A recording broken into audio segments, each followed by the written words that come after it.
All right, shalom, shalom to the whole full elective nation of Israel. We're going to start off this lesson by giving all praises and honor and glory to Yahweh, Bahashem, Yahushai, Bahashem, Bahakadash. Double honor to the apostles, elders, and bishops of Great Millstone who rule well. All right, I've taught us this word in truth and sincerity, and peace and mercy to the whole full elect. Starting with the 144,000. All right, that's pushing this word in truth and sincerity across the four corners of the earth. And the rest of you that sincerely believe as well, peace and mercy to you and your household. All right, so we're in today's class, we're going to continue on with Wisdom of Solomon, the 17th chapter. And as you read the title, if you didn't see part one, see part one, and this is part two. Terror will strike you Egyptians at night. Okay, and this is basically what we're getting into, pursuing Wisdom of Solomon, 17th chapter. Malak, I know you usually have a precept you want to open up with. You got some more? Yeah, real quick. Job 18:5. Just gonna go straight to the point. In regards to that precept, because I was, looking at that. Right? Because we know, simply put, he will be in heavy traffic, and heavy traffic as well. They're going to be doing all their madness as well. Okay. So it says here, I'm just going to read one precept. This is Job 18:5. It says, yes, the light of the wicked shall be put out, and the spark of its fire shall not shine. So, this is the executive orders in regards to the judgment of the wicked. Right now, the Lord has already taken back that so-called strange fire, but this precept is going into the finality of the destruction of the wicked. Right? No doubt about it, man. So everything will be gone, man. No spark, nothing. He cannot spark anything at all. He can't bring it back, right? Just like his technology that he set up to use. It's artificial. I'm just saying that to say it's artificial, that he has to conjure up sorcery in order to get things going. But this here is not going to. This revelation. This is the finality of that. None of that. No spark. Nothing. No light. Anyway, I said a lot there. Simply put, man. That's all I got.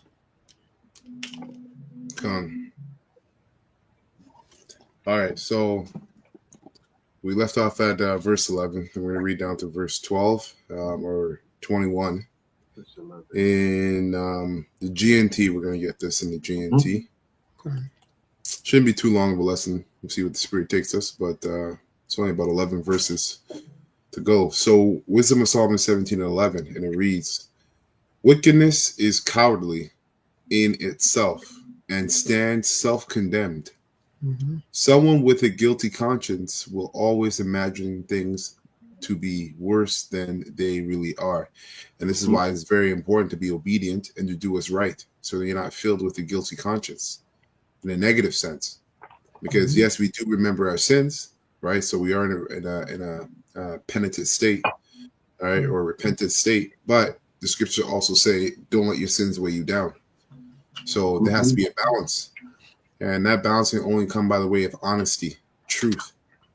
You see, a lot of Israelites are faking it, and they're lying to themselves, and they really think they're fooling everybody else in the Most High, but really they're doing themselves a disservice, and they're fooling them damn selves. That's all. And that's going to be manifested in the day of the Lord's wrath. You see? Okay, so it says wickedness is cowardly in itself and stands self-condemned. Someone with a guilty conscience will always imagine things to be worse than they really are. Right? So a lack of faith is what a guilty conscience will get you. It says, fear is nothing but the failure to use the help that reason brings. Okay? Now, there's two kinds of fear. There's this fear, right? The fear that basically, it says what? Fear is nothing but the failure, right? To use the help that reason gives. And the help that reason gives is understanding and stability of mind and strength of faith. because that reason really goes into the wisdom, right? This wisdom, knowledge, understanding that we have is what it's the only thing that really makes sense, that truly makes sense. So That's right. when there's that fear, right, Mm-hmm. which is the failure to use, wisdom and knowledge, all right, and understanding, and then there's the fear of the Lord, which is wisdom and knowledge, understanding, all right. Mm-hmm.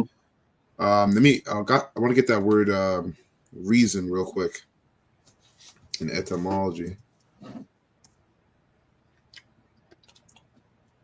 So when you get the word here, reason, in the etymology as a noun, it says reason. It says 12th century, the intellectual faculty, right? The intellectual faculty that adopts actions to the end. So that's your mind, right? If you're not saturated in the wisdom, which is the fear of the Lord, and it's really a combination of fear and faith. Okay, having faith in Yahweh Bashim Yashai and his words and his promises, and then having the fear, which is obedience, right, to follow through according to his will. That's what reason is. Okay, and when you do those things, it puts you in a state that's acceptable as a sacrifice, as a living sacrifice to your Heavenly Father and His Son, as Yahweh Shai was. So it says in an argument. Oh yeah, I wanted to get this part here too. It says the meaning sanity, right? Sanity, degree of intelligence that distinguishes men from brutes. And a lot of you Israelites, that's what's going to happen in that day. You're going to find a distinction, a great distinction between the brutes of our people and the men of intelligence. The men of intelligence are the men that fear Yahweh Bashim El Shai. That's right. Okay. So again, going back to that precept, Wisdom of Solomon 17 and 12, fear is nothing but the failure to use the help that reason gives. When you lack the confidence, which means faith, with faith, that's a compound word, to rely on reason, right? So you lack the confidence to rely on the words of Yahweh Bashim El Shai. You give into fears caused by ignorance, right? Because to lack faith on the word of Yahweh Bashim El Shai is to be ignorant. There is nothing in between. It's either you rely on the words of Yahweh Bashim El Shai or you stay in the congregation of the dead. Got a quick precept. Verse 21. Yeah, go ahead. Going into using fear, and the fear goes going into warning, because you're being warned by this word. Yeah. This is the book of Wisdom of Solomon 19 and 13 and GNT. This is by violence, thunder give warning of the punishment that was coming on those sinners. They suffer all well-deserved punishment for the great weakness. That's right. The nation had ever hated strength bitterly, right? So there's the magnitude of what's the that's coming to this place to punish these people. The judgment's coming is on a different level. Yeah. Right. Yeah. That's right.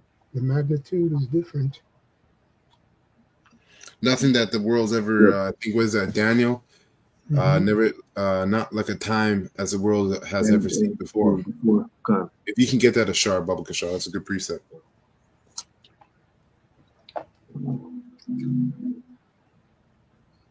Ever was since there was a nation? Yeah. Okay, it's in Daniel.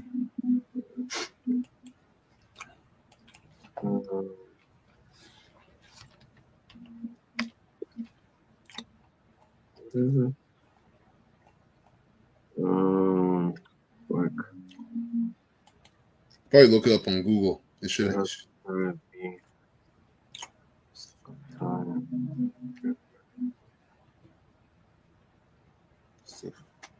Daniel 12. 12 and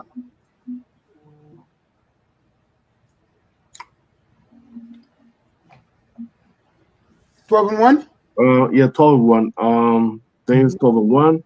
And at that time, So Michael stand up the great prince, which is standing for the children of all thy people, and there should be a time of trouble such as never was since there was a nation in to that time, to the same time. That's right. So Michael is that archangel that will stand up for thy people. Thy people in that time is talking about the elect, the Israelite of the Israelite of God, which is the elect. He's gonna stand up as a standard for the people, for the elect of Israel, right? Which is that visiting of Yahweh Shai with the host of heaven, all right, the army of heaven. But Mm-hmm. the main point is that day, like you mentioned, the magnitude of that day, only the elect can see it through faith and feel it in faith. That's right. Only us, only the elect have the vision, right? The eyesight to see what's coming down the pipe. That's right. And even what we see in our eyes mind isn't to be compared to what the Lord's actually bringing. So like the scriptures say, not like a day has ever been seen before, right? Mm-hmm. So let me get something here. I got Isaiah 33:6. We all know that precept. We get two precepts.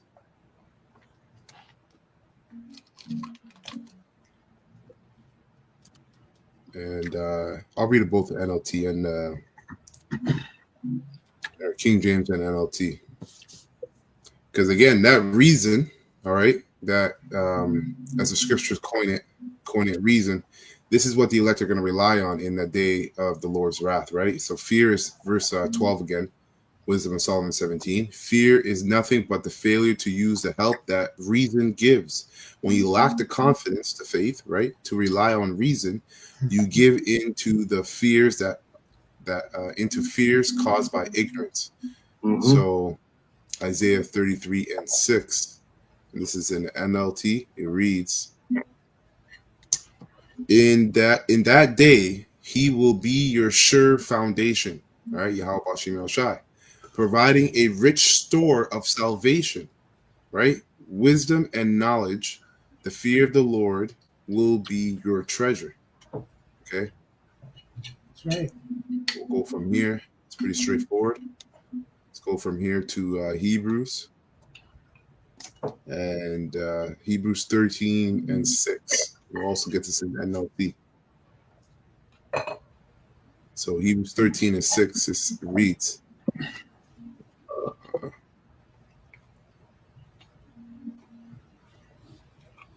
okay, I'll start at 5. It says, Hebrews 13:5. Don't love money. Be satisfied with what you have. For Yahweh Bashim El Shai has said, I will never fail you. And this is why we live daily bread, brothers and sisters, man. This is why we live a daily bread, because at the end of the day, the Lord wants us in a place where we're constantly relying on him.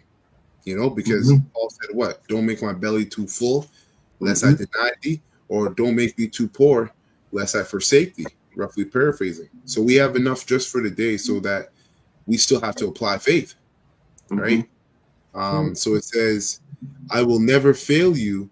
I will never abandon you, right? So how could we really see that if the Most High never let us fall into places of difficulty, right? He will let us fall into places of difficulty so he can show his strength and so that we can demonstrate our faith. When we're in a position of difficulty, that's the best opportunity to demonstrate our faith. So it's really a win-win for the elect. As the scriptures say, what? All things work to good for the elect, for them that love him. So whether you're in a difficult position or you're in a good position, it all works to the betterment of the elect. Verse 6, it says, so we can say with confidence, right? Knowing this, right? Relying on that reason, on that wisdom and knowledge and understanding, we can say with confidence, the Lord Yahweh is my helper. Yahweh, yes, okay. The Lord Yahweh is my helper, so I will have no fear. What can mere people do to me? And this is pointing to our enemies among our nation, all right, the nation of Israel, but also the enemies, all right, among the heathens, which are really all the heathens. Okay, because starting with Esau, Edom, that's the man that's going to be looking to put his hands on the elect. And hey, some of the elect will die, right? Right? But the Lord, okay, and I believe this. I believe this as a man. The Lord, just like those 7 sons who went through that torturement, Mm-hmm. all right, in Second Maccabees, the 7th chapter, those 7 brothers, man, I don't believe that they felt as much pain as you would think they should feel. Right? The Lord does a lot of strange works, man. That's right. So you can't put a boundary to your faith when it comes to this ministry, because we're going to be in some strange and what's it called? Strange and like a strange and a situation that looks like a lose-lose situation, and the Most High is still going to have us get out of there unscathed, just like Daniel in the lion's den, just like those 3 holy children going through the furnace. They didn't even feel the fire touch their skin.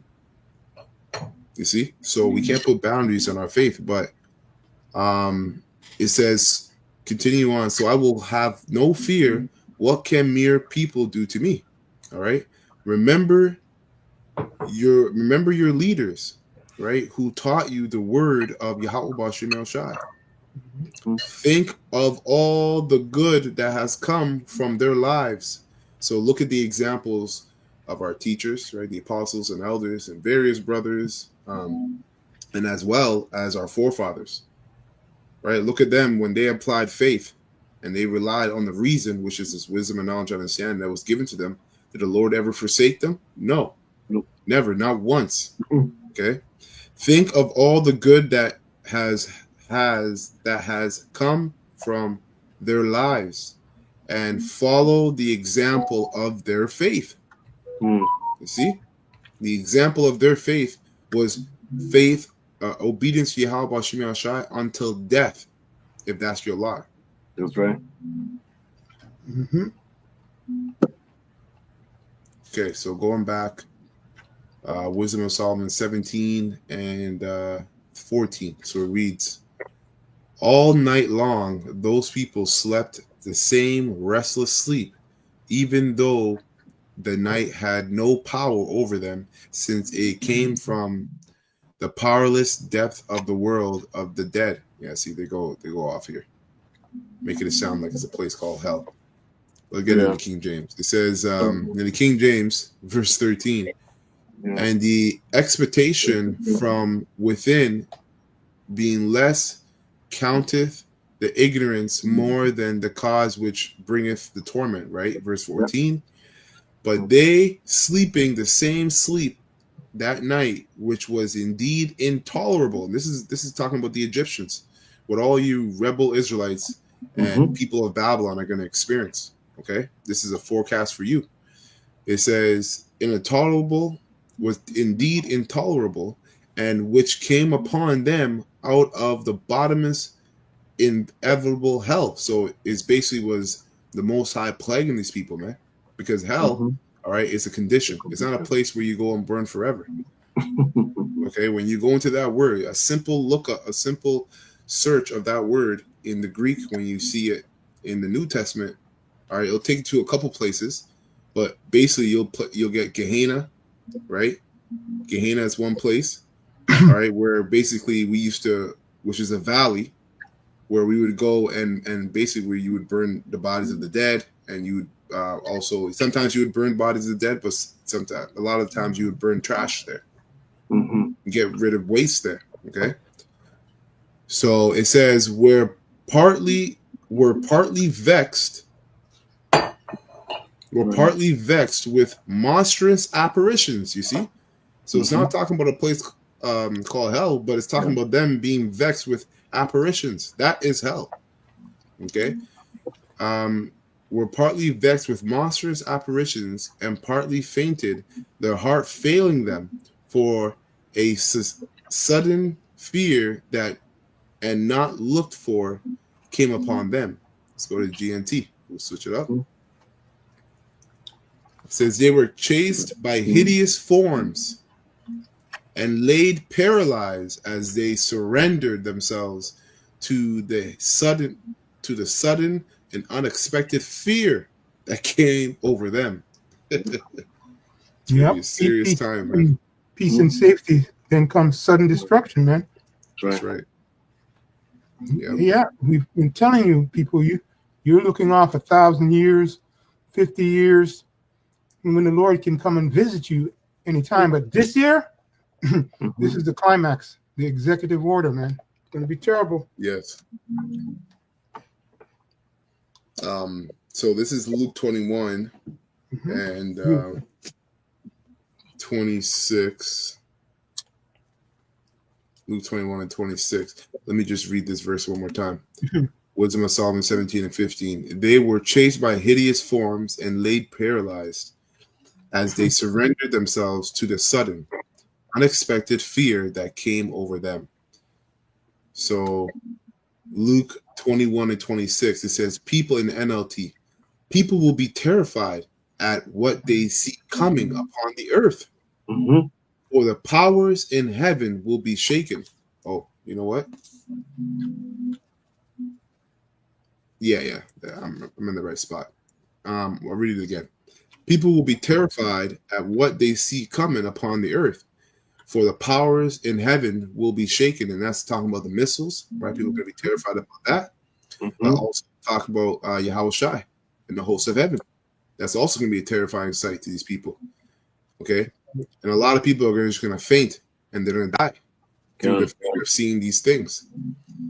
Then everyone will see the Son of Man coming on a cloud, a chariot with power and great glory. So when all these things begin to happen, stand and look up, for your salvation is near. You see? So the destruction of our enemies, right? The terror that's going to befall Egypt, modern day Egypt today, which is America, or spiritual Egypt, which is America. That is the beginning of us looking up towards our salvation. Because all that ties in together, man. You cannot have the kingdom of heaven without the destruction of Esau's kingdom. Can I bring this up just to back you up? Isaiah 63 and 1. Who is this that cometh from Edom with thy garments from Bosra?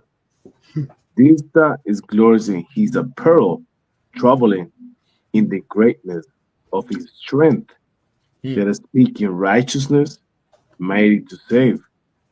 Yahweh Shai, when he comes, he's not going to come the same way he left, right? That's right. And he's going to come with the chariots of the Heavenly Father. Yeah. Right? Michael the angel, right? That's right. He's going to come in and put this place in order. Yeah, that's right, man. It's going to be a terrifying thing, man. It's going to be a terrifying thing for the world, but a blessed sight for the elect. That's right. Matthew 24 and 3, don't go there. And 2nd Ezra 6 and 9, right? It was prophesied, again, rehearsed in the Gospels when the disciples asked him the questions, what shall be the sign of the coming of thy coming and the end of the world, right? So yes, Esau's kingdom is finished, will expire, right? The light of the wicked, the climax of it. We who can see in spirit and in truth is watching it go down. 100%. Right? And it's also prophesied with tells us there in 2nd Ezra 6 and 9, the same thing. Just wanted to say that because you did mention it for those at home. Anyway, that's it. That's it on that, Ashar? Yeah, that was it on that. Beautiful. All right. So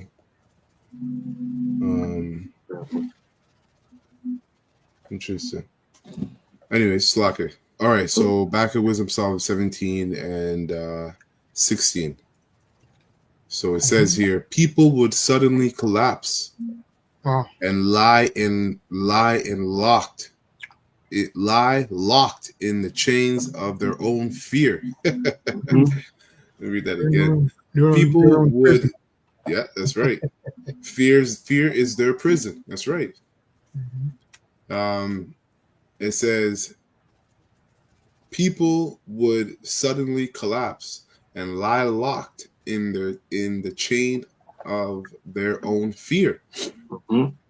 Farmers, shepherds, and laborers out in the countrysides were captured by the same inevitable fate. So everybody got it. Okay? and bound in the darkness by the same invisible chain, right? Of fear. That's a chain of fear. Because in that day, man, like when you're seeing people, run crazy. There's no law. Like, you can't call the police to help you. You got to survive on your own. Yep. You got kids. You're a woman. People can break into your home. You got to think about food, and then all of a sudden you see missiles coming from the sky. Right? You hear the sirens, and then you see the chairs open up. Yep. That's gonna, if you're not, that's a lot to take in as a human being, as a mere mortal. You're gonna die. You're gonna die by the sight of that. You're gonna faint. You're gonna get caught up in a blast, or you're gonna take a missile. So this gift that we've been given to be mentally prepared,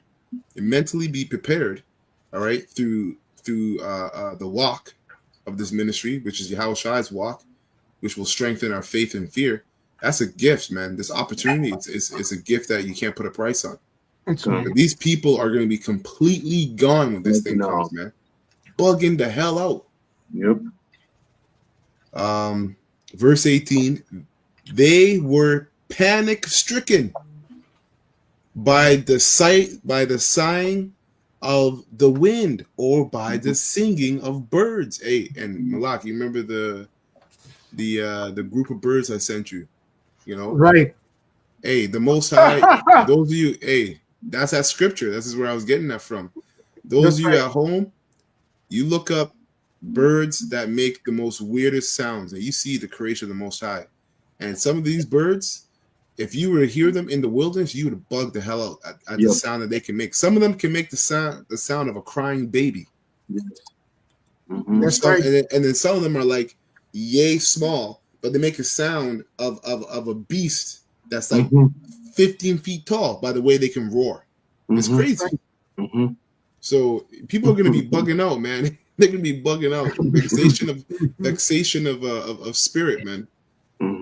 It says they were panic stricken by the sighing of the wind, or by the singing of birds in the trees, or by the roaring of rushing water, or by the rumbling of falling rocks.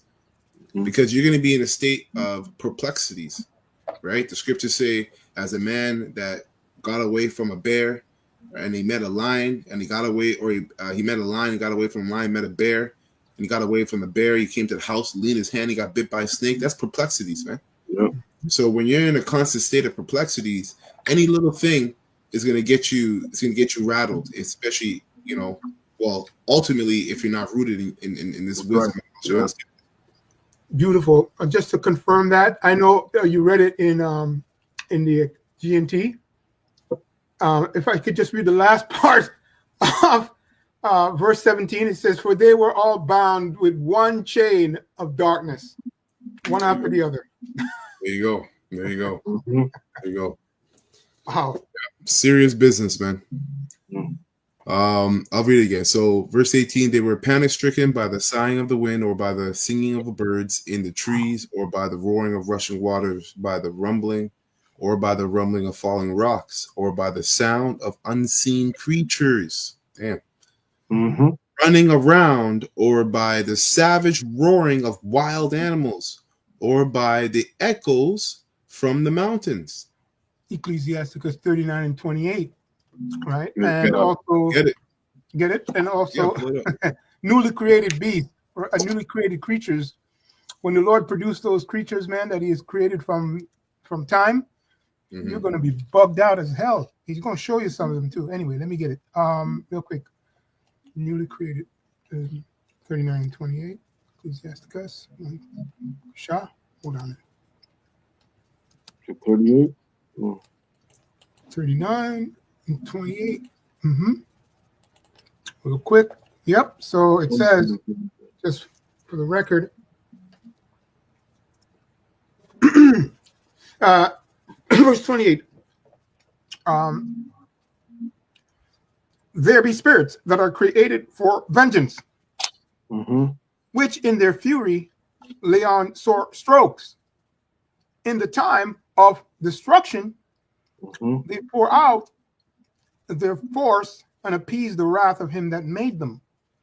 Right? And then it gives you these other things in the next verse, real quick. Verse 29, fire and hail, famine, death, all these were created for vengeance. Yep. Right? And it goes on to say, verse 30, teeth of wild beasts, scorpions, serpents, and the sword punishing the wicked to destruction. It's not going to be pretty, man. No, it's not. It's not going to be pretty. And hey, listen, man, I tell you people, I'm telling you, starting with you, Esau, now you're going to be in great straits. That's all I'm going to say. I'm going to ramble on, but it's straightforward, man. And that precept that says newly created, that's one I want to talk about, newly created beasts, right? So yes, the Lord's going to show you strange stuff, right? They show us on the internet all these things, these weird kind of fish and so forth like that. You're going to see it in when this thing fulfills, man. When the Lord climaxes this in Esau's traffic and destruction. Anyway, that's all I got, brother. Come on. Let me get this real quick. This is just because I was saying it to the top 5. I gotta play this. Just a couple seconds of these birds and how they sound. Okay, top 5 terrifying sounds. So this top 5 says top 5 scariest sounding birds, basically. So, Wow. Oh, damn, my bad.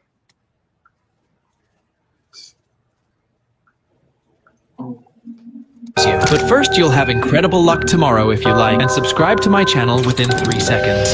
Australian bustard. You hear that shit? That's a fucking bird. Imagine hearing that in the wilderness at night. And you're by yourself. You know that thing sounds like a beast that's like 20 feet tall. The way it's roaring.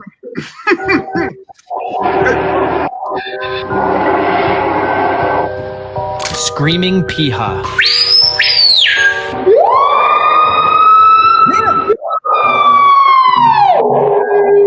I hear the fire engine, but I can't see it. Yep.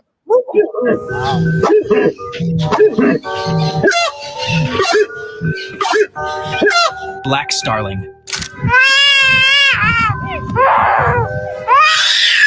Yo. You sound like a kid. Yo. The creation of the Most High is something else, man. That sounds like a baby. Wow.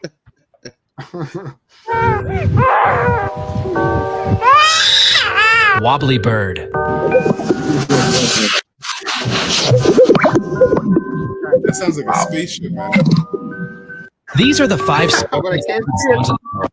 Well, you got a couple sounds there. I've heard crazier ones, but like this the show bill is crazy. The terrifying bird sound in the world. Lyrebird. Lyrebird. Listen to Lyrebird. Yeah, pull it up.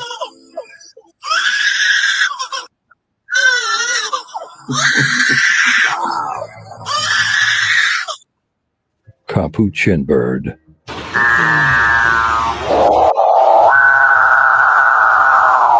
Show bill. This is crazy. This is gunshot.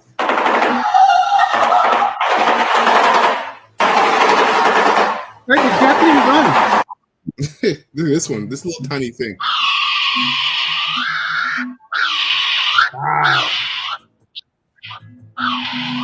Kookaburra.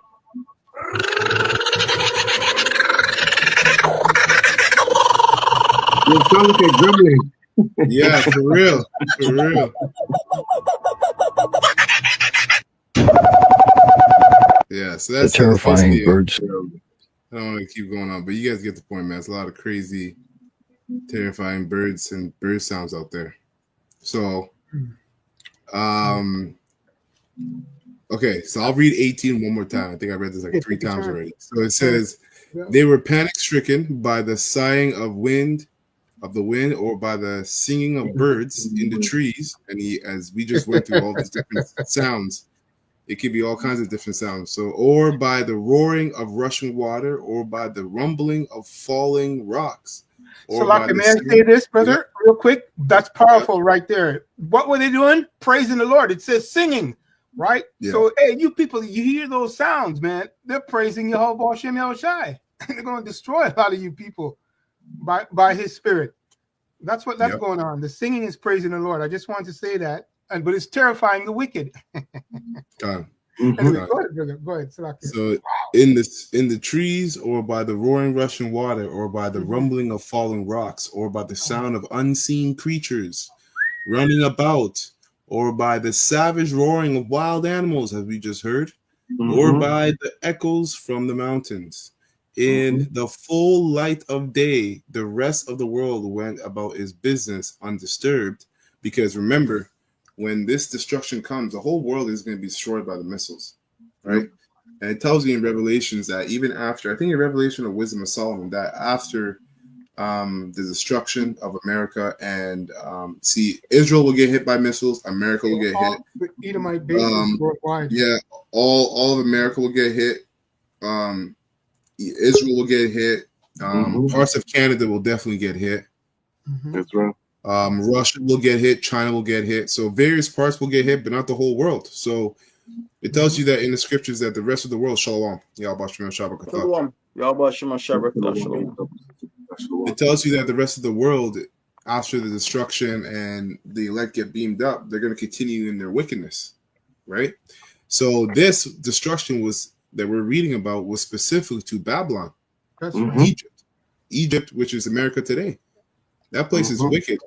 You got to think the Lord is going to single out that spot for high level judgment. That shows you how wicked that area is.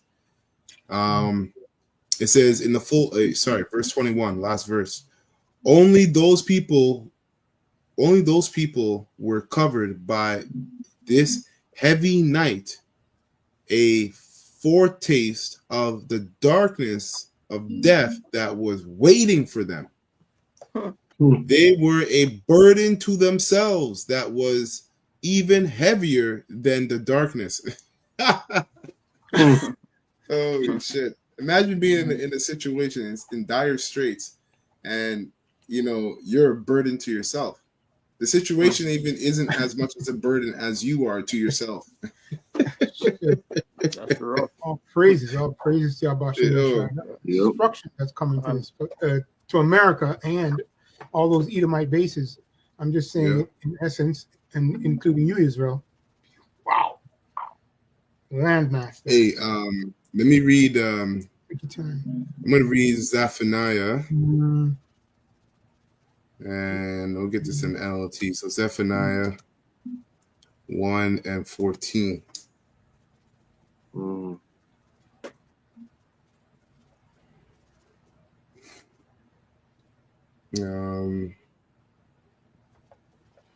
Let's see, 14. So it reads Zephaniah 1 and 14 in NLT. It says, the terrible day of the Lord Yahweh is near.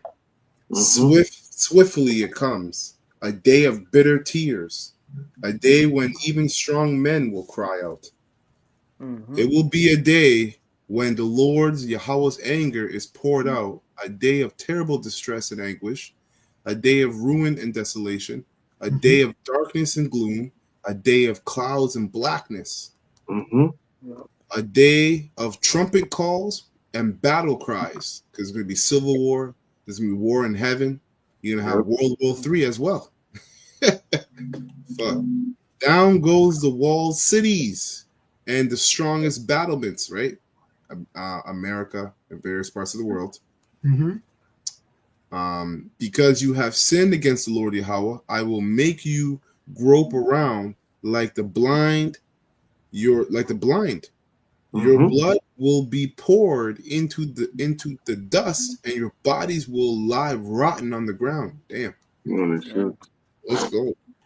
Wow. Your silver and gold will not save you on that day of the Lord's anger, for the whole land will be devoured by the fire of his jealousy. He will make a terrifying end of all the people. It says on the earth, but it's really talking about America. Okay, and again, Israel, the land of Israel. You got the heathens living in there. Majority of the people living in there are heathens. And China and Russia are going to be hit too. And parts of Canada are going to be hit, but mainly America is that place of sacrifice, the altar of the Lord. Okay. That's it for me, man. That's it. Beautiful. Wow. Uh, Wow. Let me get this quick. Yeah. Scenario 3 and 1, because what you just read right now. Woe to her that is filthy and polluted to the present city, going into America. America's being oppressing so-called Negroes, Latinos, and every Americans, American Indians, right? So judgment's coming. Just because you think is the strongest nation in the world, they have nuclear missiles, power, whatever you want to call it, right? Doesn't mean the Heavenly Father ain't watching you, was going to deal with you accordingly. That's right. Wow. That's right. Real quick, let me you just I mean in excuse me in Wisdom of Solomon, the 11th chapter, and 17 to 19 actually just confirms what was brought out there in the 17th chapter and how it played out. He touched on it here and then went into it greater. I'll just read it. It says, this is verse 17, Wisdom of Solomon 17, 11 and 17, excuse me. It says, I'm reading from my phone, for thy almighty hand had made the world, of matter, right? Without form and void, right? I'm just prefacing from there. Wanted not means to send among them a multitude of bears, of fierce lions, or unknown wild beasts, full of rage, newly created, right? So when you look at this word created, it means produce. So it tells you in the verse that I read before that the Lord made them by his hand, right? And when these people see it, they're going to think it's something new. That's also going to bug them out, right? But it's just the Lord producing them to destroy the wicked people. It says, breathing out either a fiery vapor or filthy scents of scattered smoke or shooting horrible sparks out of their eyes, right?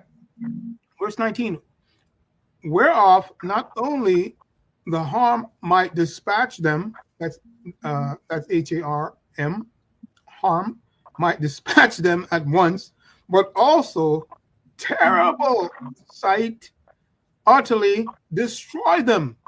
But also terrible sight. When you see it, people are going to bug out. Their heart's going to fail them. Physical heart, because you bugged out in the mind. That's what I wanted to bring out. Okay, in regards to it. So yes, a lot of people are going to see these things, or they're going to hear it, and they're going to die just from hearing and dying. Okay. Yeah. Hey, like those sounds. Those sounds, man. You know that last point. You know that thing where somebody taps you on the shoulder or scream really loud in your ear, and you get that weird feeling. And if you have a weak heart, and at that time it says, when we read upward, it says their heart is gone, man. Which is their mind. Their mind is gone. So your physical heart, your ticker, is just a matter of time before you fall apart. Anyway, that's all I got on that. It just jumps out at them. Yeah. Yeah. You know some of them? I do have something. I don't know if it came out during the lesson earlier or not. Zechariah 14, verse 12. Did it come up? No, you're good. Okay, let's bring it up. Zechariah 14, verse 12, it says, and this shall be the plague which the Lord Yahweh Shemel Shai will smite all the people that have fought against Jerusalem. Their flesh shall consume away while they stand upon their feet, and their eyes shall consume away in their holes, and their tongue shall consume away in their mouth. And it shall come to pass in that day that a great tumult from the Lord Yahweh Shemel Shai shall be among them, and they shall lay hold every one on the hand of his neighbor, and his hand shall rise up against the hand of his neighbor.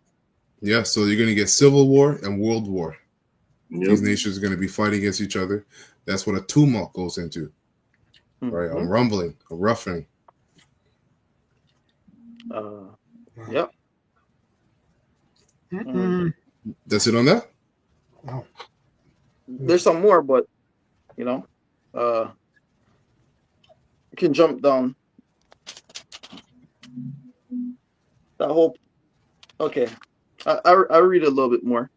And Judah also shall fight at Jerusalem, and the wealth of all the heathens round about shall be gathered together, gold and silver, and apparel in great abundance. And so shall be the plague of the horse, of the mule, of the camel, and of the ass, and of all the beasts that shall be in these tents, as this plague. And it shall come to pass that every one that is left of all the nations which came against Jerusalem shall even go up from year to year to worship the king. Yeah, that's going to be in the kingdom. So that's a future thing, right? So this destruction will lead to these nations serving Israel forever, right? Starting with the elect of the nation of Israel, because everything that this earth has to offer and everything it is was first a gift to the sons of God, which are the elected nation of Israel, the 144,000. Right now, I want to get this precept from the comment board. It's a good precept from Ariah. This is Psalms 2 and 10 in the NLT. Now then, you kings, act wisely. Be warned, you rulers of the earth. And this is twofold: the heathens, right, and the heathens that rule the world, but also us underground kings, the hopeful elect. Okay, and we don't rule the world right now. We don't rule the earth right now, but we're going to end up ruling the earth. So this is still a message to us as well. You could take it as a message to us as well.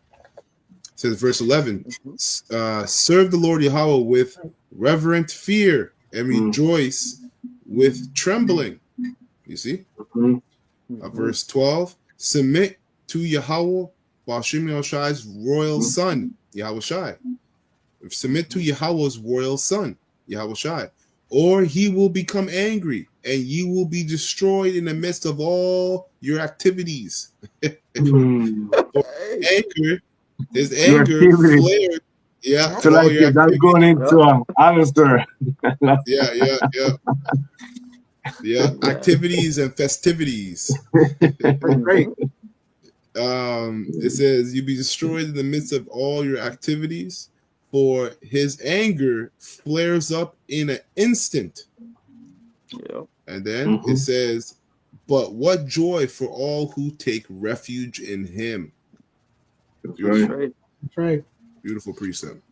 Beautiful refuge. All right, man. So, with that, we're going to close up. That's Wisdom of Solomon, the 17th chapter, part 2. Lord willing, this lesson was edifying to the hopeful elect of the nation of Israel. I want to give all praises and honor and glory to Yahweh, Bahashem, Yahushai, Bahashem, Rukakadash. Double honor to the apostles, elders, and bishops of Great Millstone who rule well and have taught us this word in truth and sincerity. Peace and mercy to the hopeful elect, starting with 144,000 that pushing this word in truth and sincerity across the four corners of the earth. All right. Abba, Kwam Mashallah, and Shalom to the hopeful elect. Shalom to the hopeful elect. Yo.